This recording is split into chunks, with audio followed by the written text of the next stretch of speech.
সুধী গৌর ভক্তবৃন্দ, তো আমরা কক্সবাজার ট্যুরে যাচ্ছি কোরবানির ঈদের ছুটিতে। তো যারা যারা যেতে চান, যাওয়ার ইচ্ছুক, তাদেরকে অসংখ্য ধন্যবাদ। যারা যাবেন তারা যে কি আনন্দ পাবেন। তো জগন্নাথ যাচ্ছে, ওর মামা স্বরূপ প্রভু যাচ্ছে, সে আজকে পেমেন্ট দিয়ে গেল জগন্নাথ একটু আগে।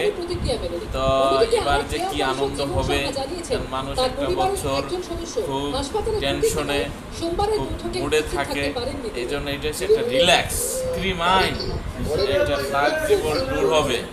তো ওখানে গিয়া এমন আনন্দ করবে সমুদ্রে, আর সমুদ্রে সারাটা দিন আমরা দেব। ওখানে সারাটা দিন শুধু সমুদ্রে বিভিন্ন রেস হবে, বোট হবে, বাইক হবে, খেলাধুলা হবে, এবং আমরা দুপুরের পোশাকটা সমুদ্রেই ব্যবস্থা করবো, হরি বল। এবং আমরা আদিনাথ যাব, মহেশখালী, সেটা একটা অপূর্ব সিনারি দৃশ্য, না গেলে বোঝাই যাবে না। হরে কৃষ্ণ।